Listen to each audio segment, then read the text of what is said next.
Welcome to another midweek lesson from Grace Christian Assembly. We are currently studying the book of Genesis. So open your Bible and join us as we dig into the Word. Now, here's our teacher, Jim McClarty.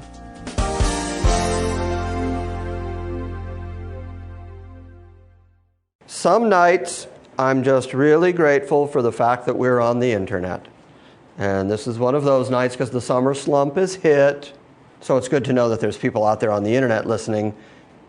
Oh, first I have to tell you this because this is very exciting. Jeff Young is a magician. You haven't seen it yet, but I have seen it. The archive section of the GCA website. We've been working on it now for a couple of weeks. Only Jeff and I have seen it, but it's really spanky. It's really good. Megan has seen it as well, right? And did it achieve spankiness? Was I correct? It's super spanky, according to her. So what it is we have bought 100 gigabyte of space on a huge server. And so we have begun archiving every recording, every video, everything that GCA has ever done. Every message that we've ever preached is going to be available on our website. And when you go to our regular website, you'll be able to just click on a link that says Archives. And it will look for all the world like you're still on our website, even as it takes you over to a different server and to a different web. And that's the part of it that's really cool. Jeff has worked his magic on it, where you don't even have to go type in a different address or go to a different website or go chase stuff. All you do is just click through our website like you normally would, and suddenly you find yourself in a place where there's 140 messages on Luke. There's 120-something eschatology messages. The Acts messages are up there. The entire Roman series thus far is up there. Everything we've ever done is up there. And I have been frustrated by Google Video and YouTube Video and a couple of places like that where we've put our videos, up until now, because they take your original video and they change it into Flash video. So it never looks as good, it's not as sharp, it doesn't play as good. Flash video's been getting better, but I prefer being able to watch like a Windows Media File video or a Real Player file. So we have so much space that I'm going to be making those videos of like Barney Johnson's message or the Lexington messages or just everything we have on video so far, and putting that all up in the archive as well. And we're even talking about having a space for just Sovereign Grace music. There's just so much room to do so many things, and Jeff has already made it look so good and it works so well that I think you're all going to be really enthused the first time you click the archive button. And no one's ever going to be able to say to me ever again, I can't find anything to listen to. Jim, I can't find anything to listen to. Well, click this button and there's over 400 messages sitting over there. How's that? Does that work for you? There's no way you've heard all of them. Go find something to listen to.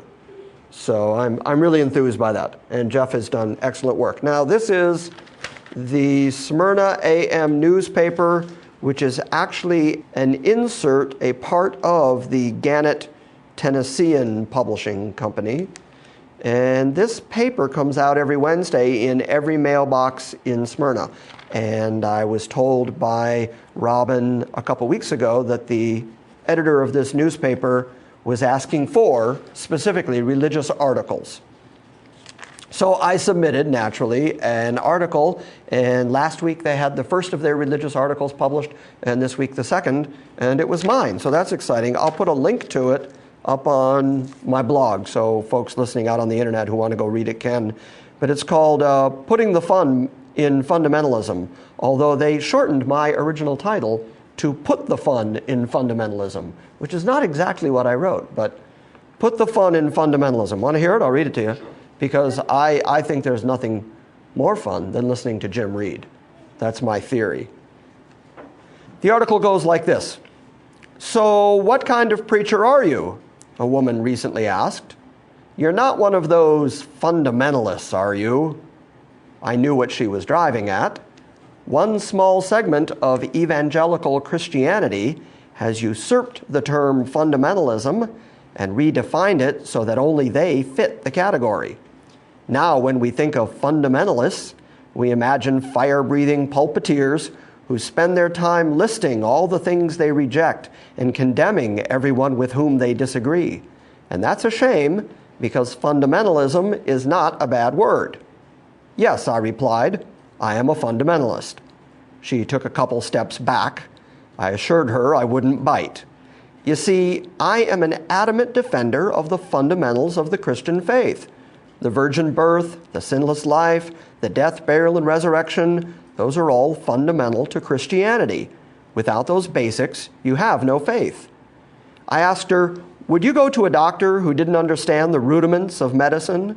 Or would you trust an auto mechanic who didn't know how engines work? She said, of course not. She was catching my drift. The same way that we would never trust our bodies or even our cars to the care of someone who lacked the fundamentals, we should never entrust our spiritual well-being to someone who ignores the basics. In theological circles, those fundamentals are called doctrines. A doctrine is simply something taught as a rule or principle of the faith, and the principles of Christianity are built on those fundamental doctrines. So don't be afraid to call yourself a fundamentalist. Study the doctrines and construct your faith from those basic building blocks. That's the method Jesus prescribed. He said, therefore, whosoever hears these sayings of mine and does them, I will liken him to a wise man who built his house upon a rock. Matthew 7:24. So yep, I'm a fundamentalist. I love the doctrines of the Christian faith, and I am not ashamed to say so. Recently, one of our congregates told me, as we keep teaching the Bible, we're going to be known as the church that put the mental back in fundamentalism. I smiled, you're right, but wouldn't it be great to be known as the church that put the fun back too?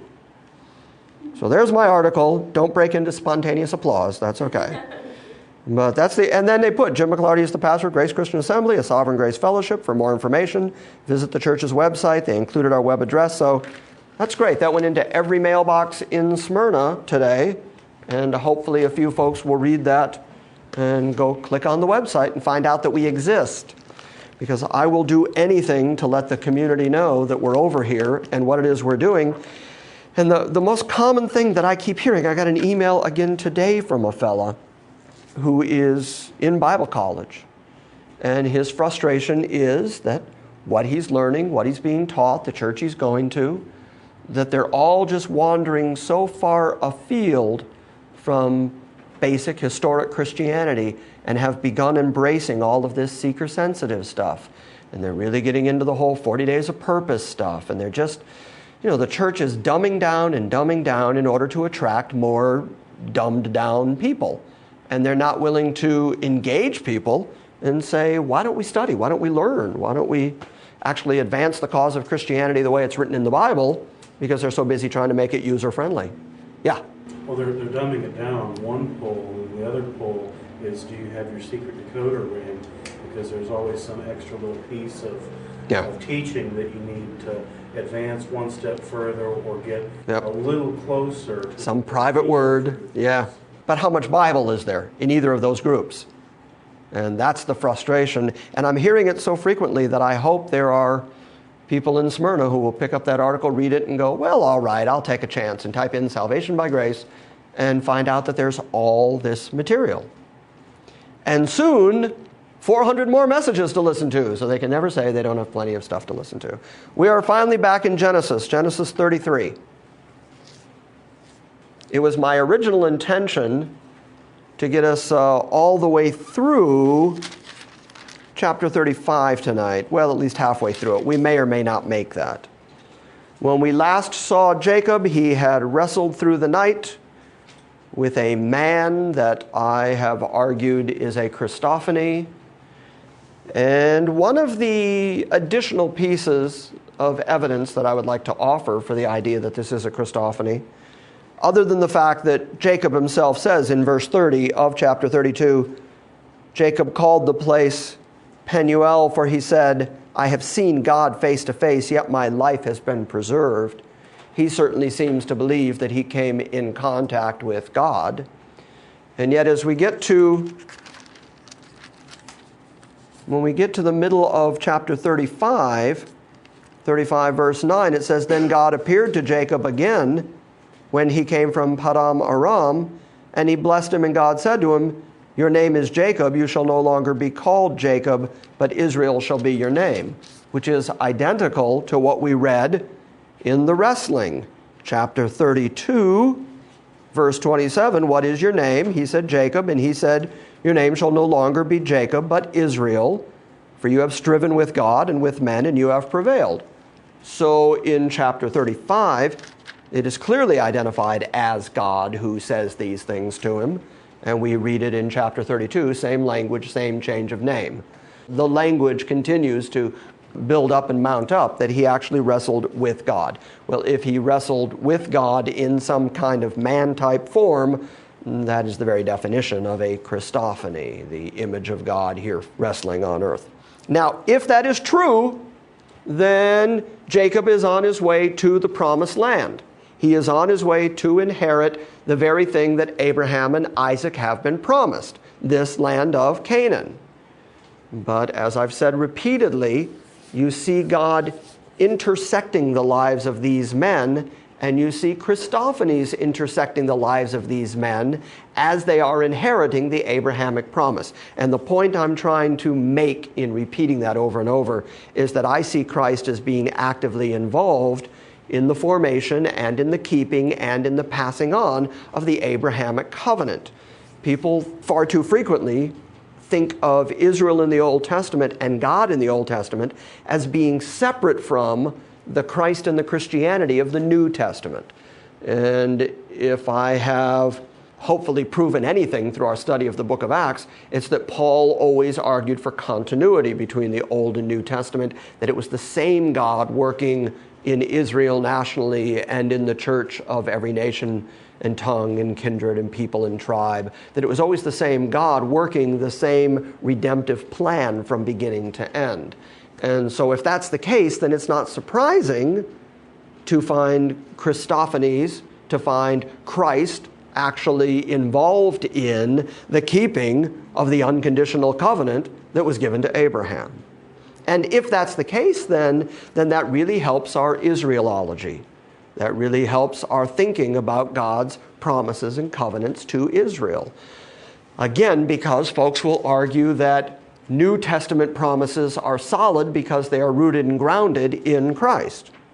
And all our promises of salvation and redemption and our heavenly inheritance, those are solid and secure because they're in Christ. But the promises that were made in the Old Testament were made by God in some sort of exclusive way to Israel, and therefore can be either ignored or spiritualized or just not come to any physical fruition. And that's okay because those weren't apparently Christ involved, or apparently Christ was not involved in those. One of those two sentences is accurate. I argue that no, whenever God has worked, the triunity of God has worked. God has never said, now the Father's going to work independent of the Son and the Spirit. You certainly would have to argue that if the Logos is the speaking agency of the Godhead, as John 1 says, then it's clear that Christ was involved from the beginning, from the creation. At the very first day of the very first thing, of the very first activity of God, Christ was there. He was active. He made everything. He formed everything by himself, for himself. If that's the case, then he would be active in every redemptive purpose of God, and that would have to include everything he did with Israel. That make sense? Have I lost anybody there? Okay. So that would then take us to chapter 33. Jacob then lifted up his eyes and he looked. Now, the last time we saw Jacob, he was hiding from his brother Esau. You remember this? He had sent all his cattle. He had sent all his men servants and women servants. He sent his wives. He sent his kids. He sent everybody ahead of him, and he stayed on the other side of the brook. And he sent wave after wave of gifts to his brother Esau in the hope that he could abate the anger and the hatred of Esau so that when he finally met his brother wouldn't kill him, which was precisely the reason he had run away 20 years prior, was to avoid his brother's intention to kill him. So Jacob lifted his eyes and he looked, and behold, Esau was coming, and 400 men with him. So he divided the children among Leah and Rachel and the two maids. And he put the maids and their children in front, and Leah and her children next, and Rachel and Joseph last. But he himself passed on ahead of them and bowed down to the ground 7 times until he came near to his brother. The idea there is that when his brother would see him far off, he would get down on his face, a sign of obedience, a sign of you're the ruler in this instance. And then he would get up and travel a little bit, and then he'd get on his face again. Then he'd get up and travel a little bit, and he'd get on his face again. So those 7 times were progressively getting closer and closer to his brother, bowing down and bowing down, so that his brother knew that he was not coming in any sort of aggressive way. He was coming in a humble way toward him. So he bowed down on the ground 7 times until he came near to his brother. Then Esau ran to meet him and embraced him and fell on his neck and kissed him, and they wept. That had to have been a huge surprise to Jacob, that his brother came running. Now, when his brother comes running, that had to have been a tense moment. And then his brother falls on his neck and hugs him and kisses him, and they both break down crying. Something changed, obviously, in Esau. It wasn't the gifts, because he already argued, I've got plenty, I've got stuff, I don't need these gifts. So it wasn't the stuff that broke him down. Something changed him, and he had a change of heart. I argue that it has a lot to do with this wrestling with the Christophany thing, that Christ interjected himself historically at this precise moment because a couple of things were about to happen. Jacob, who is carrying the birthright promise, Jacob, who is carrying the Abrahamic covenant, the one through whom the seed is traveling to get to Christ, he must live. He has to continue. He has to make it back to the promised land and set his sons up there, because that is all part and parcel of the Abrahamic covenant. And so I argue that it is God that changed Esau's heart. Because any time that you see a human being go from angry and murderous to loving and kind, something positive has happened there. That's not human nature. But I also do honestly believe that Moses wrote it in this order and put that Jacob wrestling story right there before the meeting. Notice where it's placed in the history of Jacob. He sent all the gifts. He's approaching his brother. He stays back. He wrestles. Then the next thing you read in the narrative is that then he approaches Esau, and he and Esau are reconciled. Because in the New Testament, Paul writes that Christ and Christianity itself is the ministry of reconciliation. When God intercedes between people, God brings about reconciliation, whether that's reconciliation of man to God or whether that's reconciliation of brother to brother, as we see here. The Spirit of God, the ministry of God, is the ministry of reconciliation. And so this reconciliation that happens between these two brothers, I argue, is the direct result of God's intervention. Had God not protected Jacob, Jacob's a dead man. That's what I'm getting at. Make sense? Starting then at verse 5, he lifted his eyes and he saw the women and the children. That would be Esau that did that. And he said, "Who are these with you?" So he, Jacob, said, "These are the children whom God has graciously given your servant." Notice the language, your servant. I'm not the greater one here. You are. I'm your humble servant. And the maids came near with their children, and they bowed down. And Leah likewise came near with her children, and they bowed down. And afterward Joseph came near with Rachel, and they bowed down. And he said, "What do you mean by all this company which I have met?" And he said, "To find favor in the sight of my Lord." In other words, he's asking the question, why, as I was approaching you, did I see these waves and waves of animals and flocks and gifts and men servants all saying, "These all belong to you"? So he said, what was the point of all that?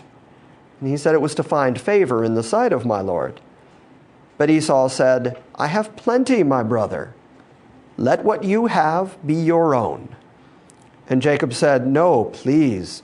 If now I have found favor in your sight, then take my present from my hand, for I see your face as one sees the face of God, and you have received me favorably. Please take my gift, which has been brought to you, because God has dealt graciously with me, and because I have plenty." Thus he urged him, and he took it. And there's a principle at work here, and it's a very biblical principle, and so it's a principle that I need to camp on for a moment. which is that the argument that Jacob makes, even when Esau says, I have plenty, I don't need what you have, Jacob's argument that convinces his brother is, God has been gracious to me, therefore please take my gift. Be gracious in taking my gift because God has been gracious to me. In other words, Jacob's kindness, his graciousness, his giving was a direct result of the fact that he recognized how much God had given him. And because God was kind and gracious to him, he was kind and gracious to his brother. And I think that's a principle that is carried all the way over into the New Testament. It is a principle that we, especially who call ourselves sovereign grace people, we certainly ought to be implementing that principle in our lives, especially with those who are Christians, especially with those who are our brethren, but also among the people of the earth, everybody we bump into. I mean, if Jesus can walk around saying things like, love your enemies, which is really difficult, but if he can say that, then he does expect us to be a different kind of people. The kind of people who don't follow our nature or our flesh, but people who stand out, which is why he could say to his disciples things like, by this will all men know that you are my disciples. That there would be a telltale sign that all human beings would recognize where they would say, well, these must be the disciples of Jesus, because they are just so different in the way they act than the way that natural men always act. And that telltale sign was by your love one for another. That Christians would simply be more gracious, more kind, more loving, more friendly, more helpful. That those would be the hallmarks of our Christian life until people would look at us and say, well, I don't know what else to say except these must be Christians. That's the only way to explain them being this way. And I'll tell you this, not to tell tales out of school, but I have been part of the sovereign grace circle of churches and part of the sovereign grace community for 17 years now. And some of the least gracious people I think I've ever met walk around calling themselves sovereign grace people. Now, I'm not saying that to slam sovereign grace. I'm saying that it should be a hallmark of anybody who says they believe in the sovereign grace of God, that they themselves are gracious. And there's this very strange dichotomy whenever I see people who call themselves Christian, and especially those who say that they are sovereign grace Christians, who are then hard-hearted or mean-spirited or difficult to get along with. It completely confuses me. I cannot explain why it is that Christian people would not be gracious. Because if you think about it, and okay, let's think about it. If we in fact deserve, hell forever. Let's start with that. What we deserve is to spend the rest of our lives starting right now, because we're already guilty enough that we ought to be in hell already. Every day that you're not in hell is another gracious day. So you ought to be in hell right now, where the fire's never quenched, where the worm never sleeps. If you were to get what you deserve, that's what you'd be getting starting now. And you're not getting that. In fact, you're so not getting that you're also getting things like comfort, a place to sleep, clean clothes, a haircut, some of us, food to eat, good quality food to eat, carpeting under your feet, and you know the list. I like the list of all the many ways that we are spoiled, and I recite the list frequently. We are just plain flat spoiled out of our heads. And that's God's grace. That's God's kindness to us. Instead of getting what we deserve, we are living phenomenally comfortable lives because God is just really gracious and really good to us. But then on top of that, when we die, instead of leaving this world fearful that we're going to stand in God's judgment, and that he is going to condemn us eternally and cast us out of his sight to outer darkness where there is weeping and gnashing of teeth. That's good Bible language.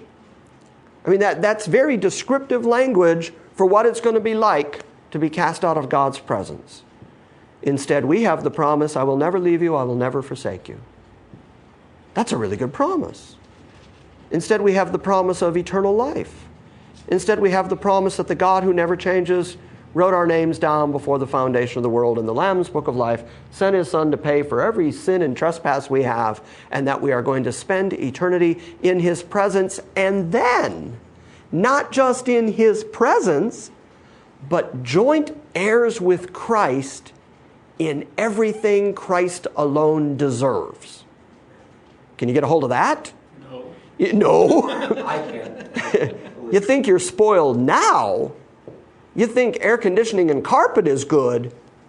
Try streets of gold for a while. Access to the tree of life and the river of life, and joining the saints from all the ages in the eternal worship of God in a time and in a place where you don't have this sinful, corrupted, fleshly body holding you down and feeding your brain all the crazy stuff that goes on in your head, so that you can finally worship in spirit and in truth and be part of the New Jerusalem and inherit a part of those things that Christ alone deserves. That's how good and gracious God is being to you. Now take all that, call that God's grace. Now, should that be sufficient inspiration for you to also be gracious to other folk? Yeah, absolutely. Whenever you find yourself being ornery with somebody, ungracious, unkind, difficult to somebody, stop poking each other. Whenever you... Too much poking in the back row. and don't poke him. Whenever you find yourself doing that, it is because, let's just bring it down to brass tacks, it's just us here. When you are being unkind to someone else, it is always because you have gotten your eyes so firmly fixed on your own flesh that you think you are justified in your unkindness because that person has made you uncomfortable or unhappy, and you are going to pay them back for what they did to you. That is the typical inspiration for why we're unkind to people. Most of us don't get up in the morning and go, I need to go find someone to be unkind to. We usually start the day inspired to go out there and do our best, put our best foot forward, be a reasonable person. And then we bump into the first human of the day. And if that first human is reasonably nice to us, we carry on okay with them. But if the people we run into are in any way contrary to us, we feel justified jumping all over them because they made us uncomfortable. Here's the point. Your reaction to those people should not be based on you or your flesh or your discomfort. Your reaction to those people should be based on the fact that God was gracious to you and that he could have very easily made you really unhappy and uncomfortable forever. Worms, fire, darkness, teeth gnashing, all that could have been your eternal lot. He could have made you real uncomfortable because it's not as if he's looking at you and going, oh, what a grand improvement this is. We're not bringing anything to the table that is making God say, well, I have to be good to this person. They're such a good person. They're doing so well. I must be good to them. No, this is nothing but an outpouring of God's grace and kindness to us, and that needs to be our inspiration for how we deal with other people. We need to deal with them in a Christ-like manner, and we need to deal with them graciously because God was gracious to us. So the next time you start barking at somebody and being angry at them or feeling like they have affronted you and therefore they need to be the object of your wrath, realize that that's exactly the position you were in before God, the judge of everything. But he did not judge you harshly. He judged you graciously. Therefore, you ought to be that gracious to other folks. Right? Makes sense. You all nod like you agree. Yeah, but now do it. Yeah, see, there's the tough part. Crushing them like insects and scattering their ashes to the earth is not an appropriate response. No. Baby steps. Just move little by little through this, yes. See, we all agree with that philosophically. I know that everybody who just heard me say that said, you know, Jim, I agree with that. I agree philosophically, theologically, biblically. Yes, that should be the Christian goal. It'll take you less than 24 hours to completely forget it. But it's right. It's still the goal. It's still where we ought to be heading. And I will tell you this, because I myself, I'm 51 now. I have been, in the last several years, how shall we put this? Affronted several different ways. I've had a tough few years of people going on the attack. And I have had to defend myself in many different arenas when I was, I thought, unjustly accused and attacked and turned on and everything else. And what that did to me was it could have made me a very angry, bitter, difficult human. And I know people who have been through situations like what I went through, and they came out the other side angry, bitter, difficult humans. Because trials and struggles in life really do ultimately show what you're made of. And you will either come out better for the experience or worse for the experience. And I believe that if the Holy Spirit of God is in you, when you go through those struggles, that preserving work of the Spirit in you will produce what the writer of Hebrews calls the peaceable fruit of righteousness. You will, despite yourself, come through that process and come out better because the better God, the good and gracious God, is working in you.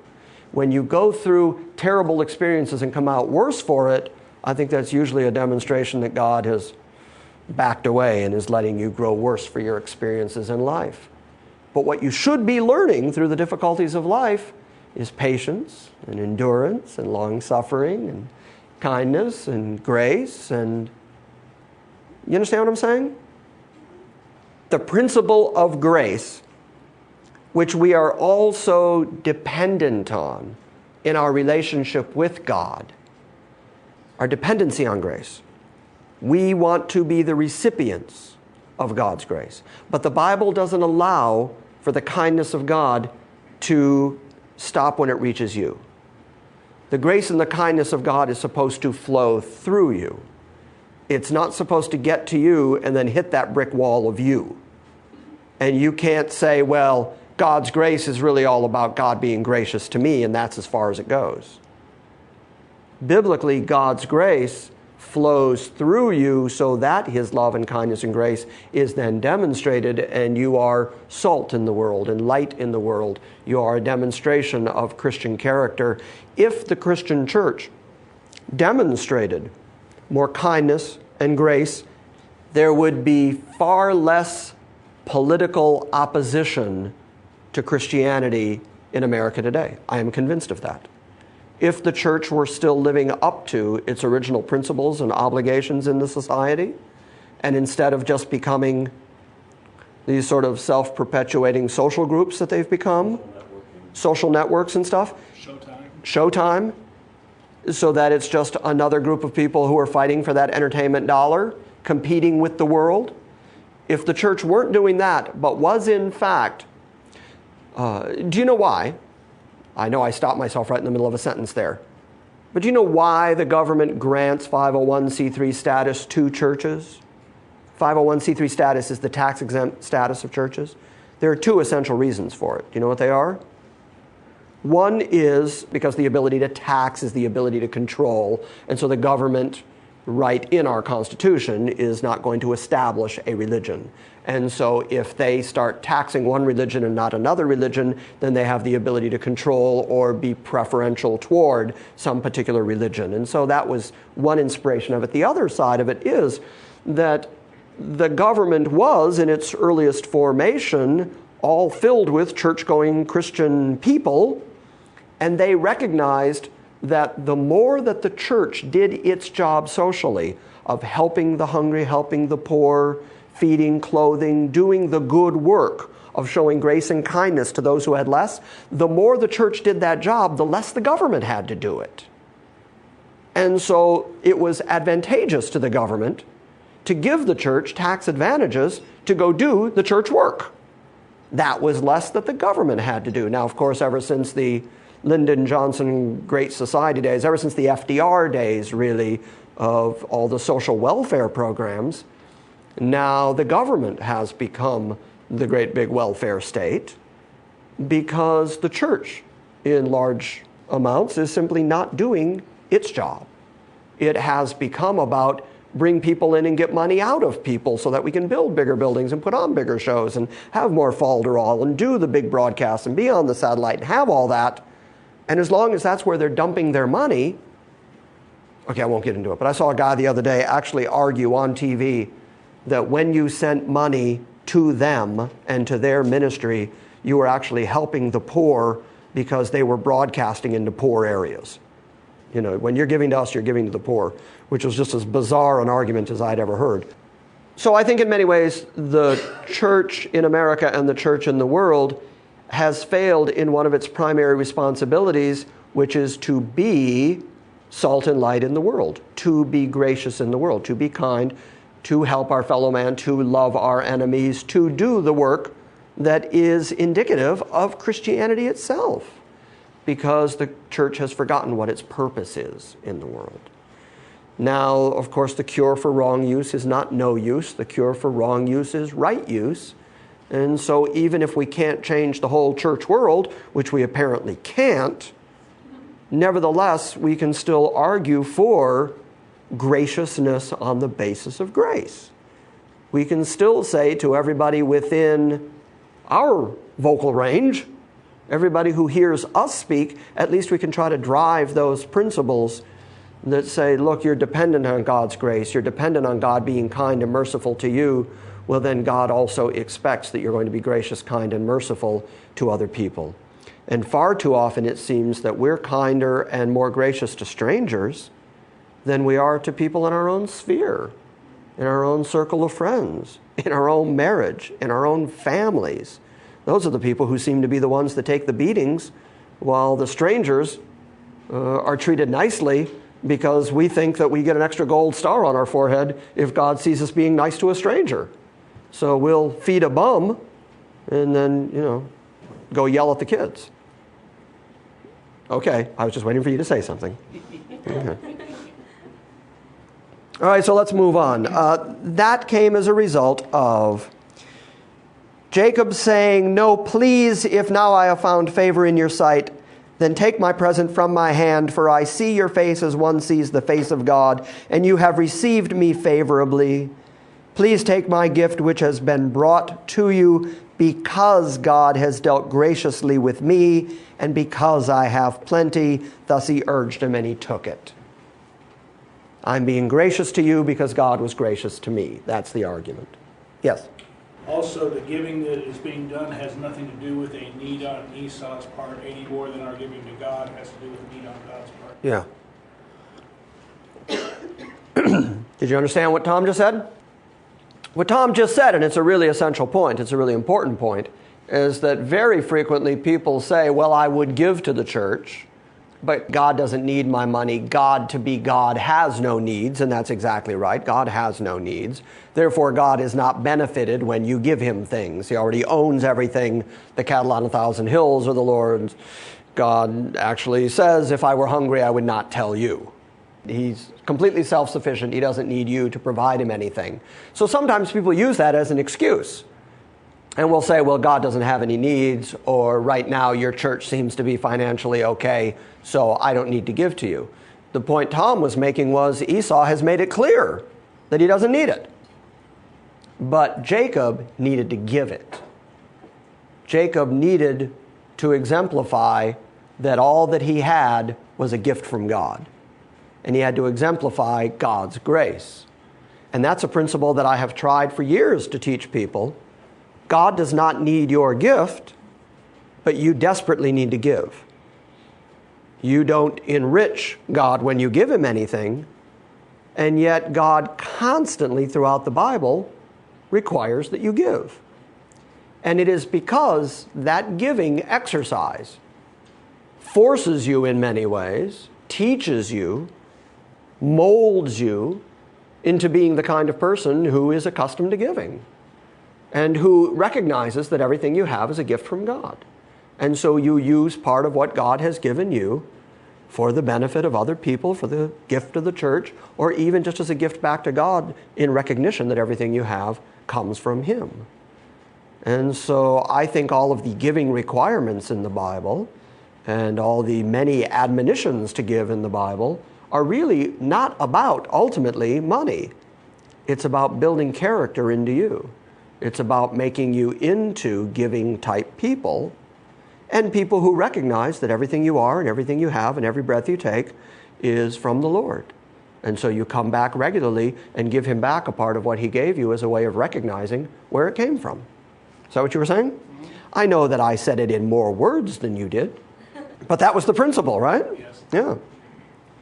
And I'm glad you said it, because it gave me a chance to talk through that. So thus he urged him, and he took it. We're not going to get where I wanted to get tonight. That's a given. We're not going to get there. Don't give me that. He gave me the, oh, like anyone didn't know that look. Then Esau said, let us take our journey and go. I will go before you. But he said to him, my Lord knows that the children are frail, and that the flocks and the herds which are nursing are a care to me. And if they are driven hard one day, all the flocks will die. Please let my Lord pass on before his servant, and I will proceed at my leisure, according to the pace of the cattle that are before me, and according to the pace of the children, until I come to my Lord at Seir. And Esau said, please let me leave with you some of the people who are with me. But he said, what need is there? Let me find favor in the sight of my Lord. So Esau returned that day on his way to Seir, and Jacob journeyed to Succoth, and he built for himself a house and made booths for his livestock. Therefore the name of the place is Succoth, which is just a Hebrew word that means a booth or a temporary dwelling. The reason that that's important is when God deals with Israel at Mount Sinai and gives them the law, one of the things that he requires from them is that 3 times a year they go up to Jerusalem and they keep a feast. And one of those feasts is actually called the Feast of Booths. And it's called in the Hebrew tongue Sukkoth to this day. And what it is that they would either go out of their houses or up on the roof of their house, and they would build a temporary dwelling place. We know that feast by the name Feast of Tabernacles. Temporary houses, temporary dwelling places. Because he was still traveling here, so he made these booths, these temporary dwellings for the cattle to keep the rain and the wind off them. And so Israel then was taught to make temporary tabernacles, temporary dwelling places, and once a year for a week they would live outside of their homes in these temporary dwellings. And then Jesus came along. John 1 said that Jesus came and tabernacled among us, which to us doesn't mean that much. But to the Hebrew mindset, they understood immediately what that meant.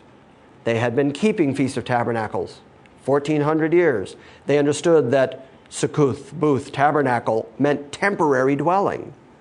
So when you hear that Jesus was God incarnate who came and tabernacled among people, then that means that he came and took up a dwelling that was not his permanent dwelling, which is heaven, but that he came down and tabernacled among his people for a while, dwelt among his people. So God was setting that up all the way back here when he introduced this language of booth, and then later saying, that's what you're going to do every year. You're going to do temporary dwellings, and that's going to lead you to understanding Christ when he comes. Isn't that good? It's all just woven in there. Just God very carefully dropping hints as he goes. It's almost like breadcrumbs in the Hansel and Gretel story. It's like as we go, there's just all these little pieces that we can pick up as we go along. So verse 18. Now Jacob came safely to the city of Shechem, which is in the land of Canaan, when he came from Padam Aram, and he camped before the city. And he bought the piece of land where he had pitched his tent from the hand of the sons of Hamor, Shechem's father, for 100 pieces of money. Then he erected there an altar and called it El Elohi Israel, which basically means El, the name for God, the Hebrew noun that emphasizes might or strength. The essence of the name then is El, the God, but then Elohi, the mighty God, of Israel. Why is that important? I think it's important because we talk about God here in this church in two ways. We talk about him as being gracious, and we put a lot of emphasis on grace. But it does you no real good in an eternal sense if God is incredibly nice but powerless. Right? If he's a really nice God but has no ability to see his intentions through, that's no help to us. And so another of the intrinsic characteristics of God that is demonstrated all the way through the Bible and is even one of his proper names, God Almighty, all-powerful, is this demonstrative fact that God has this kind of almighty power, God the powerful God of Israel. So Jacob is pointing out that not only is this a God who is kind and gracious, but this is the God who made heaven and earth. This is the God who, if he says something's going to happen, it's going to happen. If he says you're going to inherit this land, you're going to inherit this land. If he says I'm going to make you a great nation, you're going to become a great nation. Now, later in this same chapter, right on the heels of this name of God, God the mighty God of Israel, right behind it, that very God is going to show up and he's going to pronounce the Abrahamic covenant yet again. So it's very important to recognize that the God who is making these glorious pronouncements is the God, the mighty God. It's not just the God, the gracious God. It's not just the God who wants to do some stuff. It's not just the God who would like for things to work out. It's the God who actually declares the end from the beginning, and if he says to you, this is yours, it is yours based on the fact that he hasn't changed, and he has the power to see his intention all the way through to the end. And that's all built in this name. So he says, Jacob came safely from Shechem, and he bought a piece of land, and there on that land he erected an altar, and he called that altar El Elohi Israel, God, the mighty God of Israel, because he's putting emphasis on the fact that God is powerful. And that's really important. And that's one of the reasons that I stress he is sovereign, is that unless he actually has all the power, all of his intentions are of no real use. I have a lot of intentions. I have a lot of plans. I have a lot of things I would like to do, but I can't necessarily do them for lack of power, money, energy, the ability to see it through to the end, the inability to talk people into seeing things my way. I have a lot of difficulties in seeing my will through to the end. But God, who has all the power, can always see his intentions all the way through to the end because he is the mighty one. He is the powerful one. He's the one who has all the ability. Right? Now, starting in chapter 34, that begins a story of treachery. It really is a story about Dinah, the only daughter who is among these 12 boys. And Dinah is going to be molested by some of the local men now that they have stopped here in Shechem. And from there, Jacob's going to move on to Bethel because that's really where this whole trip started. He started at Bethel, house of God, and he put up the pillar and anointed it and called it the house of God. And this whole journey has been about getting back to that starting place and recognizing that he left there with nothing and came back with all this.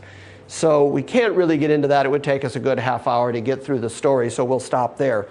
But in terms of takeaways for tonight, things that I want to emphasize that I hope you, if you remember anything from tonight, graciousness, kindness toward other people, is not based on the other person. If we react to other people based on who they are, what they're like, if we're reacting to the fact that they were unkind to us or that they rubbed us the wrong way, then we're practically begging God to treat us that way. And we don't want that. We do not want God to treat us according to what we deserve. We want God to be gracious to us. Therefore, the Bible adjures us over and over to demonstrate God's kindness and graciousness toward other people. Is that easy to do? No, of course not. But it is an expected fruit of genuine Christianity, of the Holy Spirit living within us, that we would be a different kind of people. And then secondly, God is the powerful God, and if He is what that name says, that He is the God, the mighty God of Israel, when exactly did He ever stop being the mighty God of specifically Israel?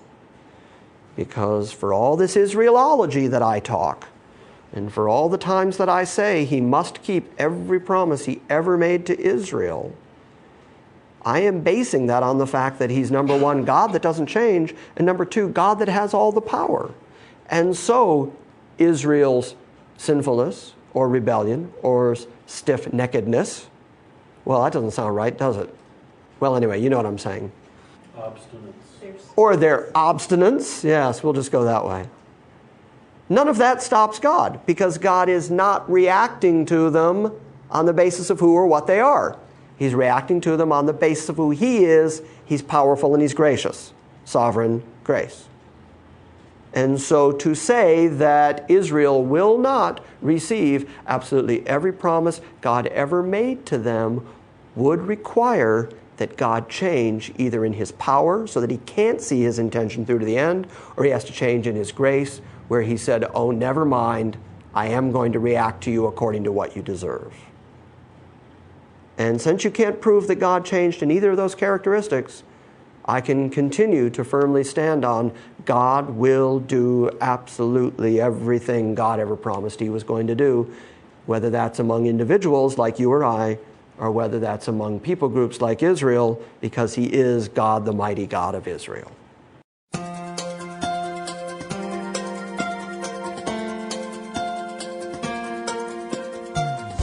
Thank you for joining us for this week's lesson. If you would like more information about Grace Christian Assembly or the teaching of God's sovereign grace, please visit us on the World Wide Web at salvationbygrace.org.